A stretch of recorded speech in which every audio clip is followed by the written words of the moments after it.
Salut à tous, j'espère que vous allez bien. In today's lesson, we'll talk about family members for complete beginners, the very basics to talk about your family. And we'll check, of course, the pronunciation, the basic vocab, and I will give you some easy sentences to practice and repeat as much as you want.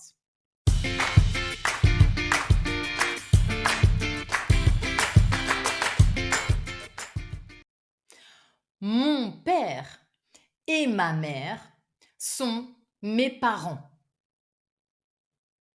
Mon père n'a pas de frères. Il a 2 sœurs. Et ma mère, elle, a 3 frères. Moi, j'ai donc 2 tantes et 3 oncles. Est-ce que tu as des frères et sœurs? Remember that in French, we don't have the word like in English, such as siblings. So we would ask directly like, est-ce que tu as des frères et sœurs? Or, des frères et des sœurs. You could also ask someone, est-ce que tu es enfant unique? Enfant unique means single child. Est-ce que tu es enfant unique? Non. J'ai un petit frère et une grande sœur.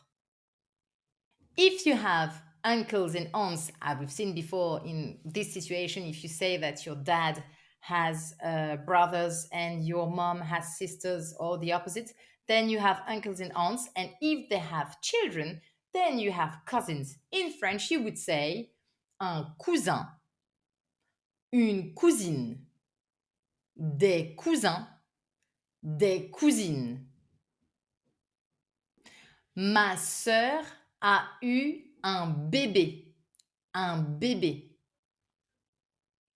C'est mon neveu.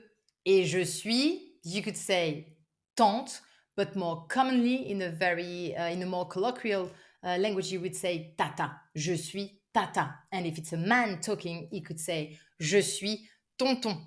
Je suis tonton. And if it's a boy, then you would have to say that it's your nephew. In that case, votre neveu.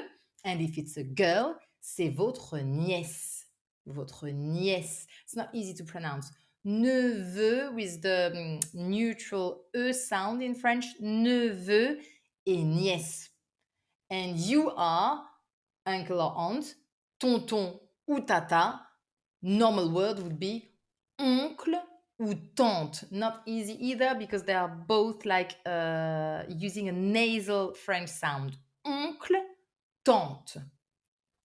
We've seen père, mère, commonly called maman et papa. These are your parents. And of course, you would have to know les grands-parents, le grand-père et la grand-mère, les parents de vos parents, that you can commonly call papi et mamie. Now, a good idea would be for you to maybe write a short paragraph in which you talk about your family, very basic family members such as les parents, les grands-parents, le frère, la sœur, les cousins, and if you can maybe le neveu ou la nièce, that's more than enough for a start. Pay good attention to the pronunciation and give it a try. Maybe you can try to let me know a little bit about your family. If you'd like some extra practice on this lesson, you can also check our app, lingoni.com. We'll create some worksheets that you can download and get the answers at the end of it, or just do some interactive exercises on this topic. You could also practice your pronunciation with our pronunciation tool, or maybe check a vocab section or a podcast section. And remember that we also have German in English if you'd like to switch languages or improve another language that you are learning at the moment. Thank you very much for following us again today. I hope you enjoyed this lesson and I see you very soon for a new one. Bye bye.